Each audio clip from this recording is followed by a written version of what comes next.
And what did LeBron do? He missed the first, what was it, month and a half? Yeah, 14 games. And he was just saying, screw you, I'm not going to play for a while. That's what, sciatica my ass. LeBron can affect the game like nobody has ever done. And so when he's not playing defense to this caliber, and it's blaring, the eye in the sky don't fucking lie. The Los Angeles Lakers are burning to the ground, and LeBron James is standing there with a gasoline can in his hand watching it all collapse while collecting $52 million. Year 23, and the Los Angeles Lakers did not want him back. They shamed him and dared him to go into free agency and end it somewhere else. And remember, he would show up in the Clippers facility working out. He went up to Cleveland, worked out like, I'm going to go here. I'm going to end it in Cleveland. I dare you back. I dare you back. And they said, no, we will not extend you. LeBron James is actively sabotaging this Lakers team. This isn't about age. This isn't about mileage. This is about a petty, vindictive superstar who didn't get the respect he demanded from management. So now he's punishing an entire franchise and fan base with the most passive-aggressive performance in NBA history. The statistics don't lie. Even when LeBron's PR machine tries to spin them, he's ranked 426th in individual defensive win shares. 426th. There are undrafted rookies playing in the G League right now who care more about defense than the man who claims he should be mentioned in the same breath as Michael Jordan. It's absolutely pathetic. The Lakers haven't played any defense all year. They're ranked 18th now in points allowed. They are the worst three-point defending team in all of basketball. Now, here's the part that will make every Lakers fan's blood boil. LeBron James is the only Lakers player in the top 100 of defensive win shares who's actually healthy and playing. Austin Reeves, who's literally fighting for his NBA career, is playing better defense than the guy making 10 times his salary. Speaking of LeBron's sciatica and his ongoing so-called health issues, Rashad McCants put on his cemetery mask and delivered the most savage takedown of LeBron James you'll ever witness. MC didn't buy the I'm 41 years old excuse for 1 millisecond because LeBron James can decide to be LeBron James when he wants to depend on him to lead the charge. He's a four-man. Let me tell you what I know about basketball, especially when I watch him, is he's never lost a step. Bro, listen, when you're a great actor, you can make it look like I can't do it no more. He shows us glimpses of what he can still do based on the ego of I can't let y'all know I can't go out here and get 29, 30 a game. LeBron can get you the exact same numbers Kevin Durant can still get you right now. This is the truth bomb that needed to be dropped. LeBron isn't incapable of playing elite defense at 41. He's unwilling. There's a massive difference. He's choosing to mail it in because the Lakers front office didn't worship at his feet and hand him a blank check. So now he's going to collect his $52 million while putting in 52% effort. Skip Bayless connected the dots perfectly, exposing LeBron's revenge tour for what it really is. The Lakers didn't want to extend him. They dared him to leave. LeBron flirted with the Clippers, worked out in Cleveland, made them sweat, and when they finally caved and gave him his option, what happened? He mysteriously missed the first 14 games with sciatica. And what did LeBron do? He missed the first, what was it, month and a half? Yeah, 14 games. And he was just saying, screw you. I'm not going to play for a while. That's what sciatica, my ass. Sciatica, right? The same guy who hasn't missed significant time in his career suddenly has a convenient back injury right when he's mad at management. And then he comes back playing a career-low 33 minutes per game, cherry-picking on offense, and treating defense like it's an insult to his brand. This is the pettiest, most unprofessional behavior from a supposed all-time great that basketball has ever witnessed. Michael Jordan would never. Kobe Bryant would never. Magic Johnson would never. These legends competed every single night because that's what greatness actually looks like. But LeBron, he's redefined what it means to quit on your team while still cashing checks. Rashad McCants goes off on LeBron again, asking the question that every Lakers fan should be screaming. Why do we have to beg a $52 million player to play defense? And you mean to tell me we got to ask you to come play defense? You want to be the greatest at the top of the top, but you want everyone to volunteer you into a tier level of two of the greatest guys that ever played the game. When you talk about Kobe Bryant and Michael Jordan, you talk about Wilt Chamberlain and Bill Russell, guys you never had to ask to compete. Can you imagine Phil Jackson having to put defense and effort on a chalkboard to motivate Michael Jordan? It's laughable. It's insulting. It's everything that's wrong with LeBron's entitled mercenary approach to basketball. And here's the most damning part of all this. LeBron has rigged the entire system so nobody can hold him accountable. He helped hire JJ Redick. They're podcast partners. They're friends. How is JJ supposed to call out LeBron when LeBron is literally the reason he has a job?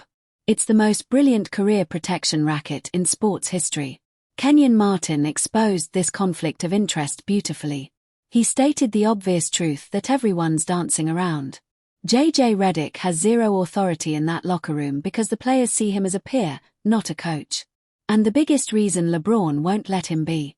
JJ, I don't know if you know this or not, bro, them dudes don't respect you. You are their peer. They are not. Just because you have the head coach title, they don't look at you as such. LeBron orchestrated the perfect situation. He got his guy hired as coach. Now nobody can criticize him. Nobody can bench him. Nobody can even suggest his not giving maximum effort without facing career consequences. It's a dictatorship disguised as a basketball team. And what's JJ going to do about it? Promise an uncomfortable practice on Saturday. Please, LeBron isn't running sprints at 41. He's not diving on loose balls. He's not doing extra defensive drills. He'll show up, go through the motions, maybe throw a few shade comments to the media, and then on Sunday it'll be the exact same garbage effort we've seen all season. Kenyon Martin predicted this perfectly, saying that no matter what happens in Saturday's practice, nothing will change. I don't give a what I'm going to let you. I don't give a what JJ Redick comes out and does on tomorrow's practice with that team. It doesn't matter. Don't matter because that team, they're going to turn around on Sunday if they have a game on Sunday. It's going to be the same that was on the board because they don't got the guys, because that's who LeBron James is now. A stat padding, excuse-making, defense-avoiding mercenary who's more concerned with his podcast and his tequila brand than actually competing for championships. He's become everything he used to criticize.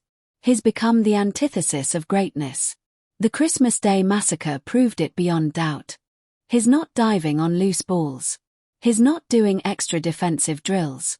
He'll show up, go through the motions, maybe throw a few shade comments to the media, and then on Sunday it'll be the exact same garbage effort we've seen all season. Kenyon Martin predicted this perfectly, saying that no matter what happens in Saturday's practice, nothing will change. I don't give a what I'm going to let you. I don't give a what JJ Redick comes out and does on tomorrow's practice with that team. It doesn't matter. Don't matter because that team, they're gonna turn around on Sunday. If they have a game on Sunday, it's gonna be the same that was on the board because they don't got the guys, because that's who LeBron James is now. A stat padding, excuse-making, defense-avoiding mercenary who's more concerned with his podcast and his tequila brand than actually competing for championships. He's become everything he used to criticize. He's become the antithesis of greatness. The Christmas Day massacre proved it beyond doubt. While Houston's young players were diving for loose balls, fighting for rebounds, and playing with hunger, LeBron was casually jogging back on defense, barking at refs, and looking for someone else to blame. The Rockets wanted it more. They deserved it more, and they embarrassed the Lakers because LeBron's fraudulent leadership has infected the entire roster. Luka Doncic is turning into LeBron 2.0, overweight, turnover-prone, and allergic to defense. He's leading the entire NBA in turnovers and shooting 32% from three. But you know what? He gets a pass because he's 26 and still developing. LeBron doesn't get that luxury. He's a finished product, and what we're seeing is the real LeBron James when he doesn't get his way, a quitter. The panel brought up an absolutely devastating comparison. They talked about how championship teams that don't evolve get exposed the next year. Milwaukee got figured out. Denver got figured out. Boston got figured out. But the Lakers, they're not even in that conversation. They're not defending anything. They're just existing, cashing checks, and hoping nobody notices that their leader checked out months ago. JJ Redick dropped another truth bomb about LeBron's current status with the team. Here's the third wheel now. Luka and Austin Reeves have the chemistry. They're the ones building something. LeBron is standing on the outside, isolated by his own ego and stubbornness, watching the franchise move on without him while he counts his money. Here's what makes this entire situation so infuriating. LeBron is perfectly capable of being great. He showed flashes against Philly when he dropped 29 and hit clutch shots. He can still dominate when his ego needs feeding, but night in and night out, when the cameras aren't capturing his highlight moments, he's a liability. A $52 million traffic cone on defense. The Houston game should be shown in film sessions across the league as a case study in how not to compete. They controlled every aspect of the game. They played fundamental, team-oriented basketball while the Lakers looked like strangers throwing on jerseys and hoping individual talent would bail them out. And you want to know the saddest part? The Lakers are 19-10, fourth in the Western Conference. On paper, that's respectable. But as everyone on that panel agreed, they look like a 10-19 team that got lucky. There's no foundation, no identity, no heart. Just a collection of overpriced talent led by a player who's fraudulently coasting on past accomplishments while destroying another franchise from the inside. JJ Redick can make all the promises he wants about uncomfortable practices and tough love. He can put effort and execution on his chalkboard like he's teaching elementary school. But until someone in that organization grows a spine and demands that LeBron James plays defense like he's being paid $52 million to do, nothing changes. And nobody's going to do that because LeBron has rigged the system so perfectly that accountability doesn't apply to him. So here we are watching one of the most talented rosters in basketball get wasted because their leader decided defense is beneath him. The self-proclaimed king is holding an entire franchise hostage. And the saddest part, he'll probably still make the All-Star team. He'll still get his media praise. He'll still have his army of enablers making excuses. But Skip Bayless, Rashad McCants, and Kenyon Martin aren't buying it anymore. They see through the act. They're calling out the fraud, and they're right to do it. Because what we're witnessing isn't the graceful decline of a legend. It's the petty, selfish destruction of a team by a player who cares more about his ego than winning. LeBron James wanted to be in GOAT conversations. Michael Jordan never quit on defense. Kobe never mailed it in. Magic never held his team hostage. LeBron has disqualified himself from that discussion, not by his achievements, but by his refusal to compete when it doesn't serve his personal agenda. The Lakers are stuck in basketball purgatory, and LeBron James is the warden. $52 million to watch him walk back on defense. That's not leadership. That's not greatness. That's a con job, and Christmas Day exposed it for the entire world to see.